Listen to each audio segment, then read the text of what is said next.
आज हम बात करेंगे आईक्यू के बारे में। आईक्यू रियल में होता क्या है? IQ stands for intelligence quotient या बुद्धिमत्ता भागफल, और अगर संक्षेप में कहें तो यह किसी व्यक्ति की तर्क क्षमता का माप है।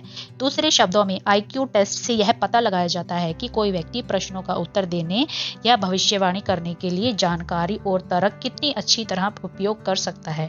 यानी जो उसके पास नॉलेज है या जो उसके पास नॉलेज और लॉजिक है, उसको वो रियल कंडीशंस को सोल्व करने में कैसे उनका यूज करता है।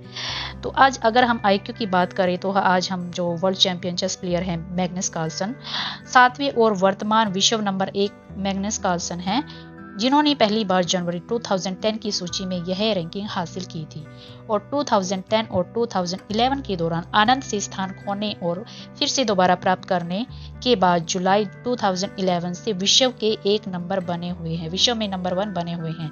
मैग्नस कार्लसन का आईक्यू कितना था? उनका आईक्यू था 190 के आसपास, और कुछ विशेषज्ञों का मानना है कि मैग्नस कार्लसन का आईक्यू 190 के आसपास होगा। उनके आईक्यू के बावजूद इसमें कोई संदेह नहीं है कि वह शतरंज के जादूगर हैं। अगर हम एलन मस्क की बात करें, उनका आईक्यू क्या है? उनका आईक्यू है 155। अगर हम आर प्रज्ञानंदा की बात करें, उनका आईक्यू है 180। आइए अब एलन मस्क के आईक्यू के स्तर को जानने की कोशिश करें, क्योंकि हम उस प्रश्न का स्पष्ट उत्तर जानते हैं। एलन मस्क का आईक्यू 155 है, जो काफी अधिक माना जाता है। इसलिए वह अधिकांश लोगों की तुलना में अधिक रचनात्मक और मुद्दों का समाधान तुरंत ढूंढ लेते हैं। बिल गेट्स का आईक्यू क्या है? बिल गेट्स का आईक्यू है 157। 200 आईक्यू किसका है? 200 आईक्यू 1976 में मॉस्को में जन्मी नादिया कैमकोवा का आईक्यू 200 होने का अनुमान लगाया गया था। मॉस्को में स्थित ब्रेन रिसर्च इंस्टीट्यूट ने बाद में बताया कि उनका आईक्यू दुनिया में सबसे ज्यादा था। वह 7 भाषाएं और 8 तुर्की बोलियां बोल सकती हैं। वर्तमान में वह तुर्की में बहस-ए-सिर विश्वविद्यालय में प्रोफेसर हैं। मार्क जुकरबर्ग का आईक्यू क्या है? ऐसे कई सफल बिजनेसमैन हैं जो अपने उच्च हाई आईक्यू स्कोर के लिए जाने जाते हैं, जैसे जेफ बेजोस। अमेजन के संस्थापक बेजोस का आईक्यू लगभग 145 है। 1887 में भारत में जन्मे श्रीनिवास रामानुजन दुनिया के सबसे प्रभावशाली गणितज्ञों में से एक हैं। उन्होंने संख्याओं के विश्लेषणात्मक सिद्धांत के साथ साथ अंडाकार कार्यों, निरंतर भिन्नों और अनंत श्रृंखला में महत्वपूर्ण योगदान दिया। He made significant contributions to the analytical theory of numbers as well as elliptic functions, continued fractions and infinite series. उनका आईक्यू कितना था? उनका आईक्यू था 185। 400 आईक्यू किसका है? एड्रेगन डी मेलो, उनका आईक्यू स्कोर है 400।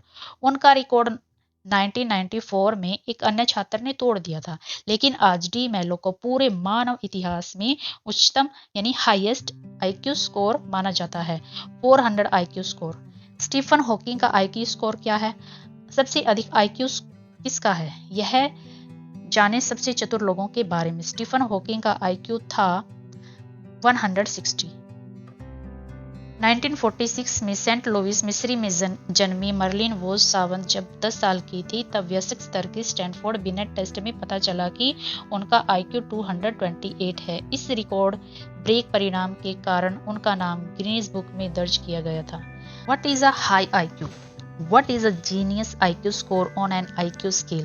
85 to 114 average intelligence, 115 to 129 above average or bright, 130 to 144 moderately gifted, 145 to 159 highly gifted, 160 to 179 exceptionally gifted. अब हम अपने APJ अब्दुल कलाम जी की बात करते हैं। उनका आईक्यू था 147। जो हमारे इतने महान साइंटिस्ट हुए हैं, जिनको हम मिसाइल मैन से भी जानते हैं, तो उनका आईक्यू है 147। अगर किसी को भी अपना आईक्यू टेस्ट करना है तो वो इन टेस्ट के थ्रू अपना आईक्यू जान सकते हैं।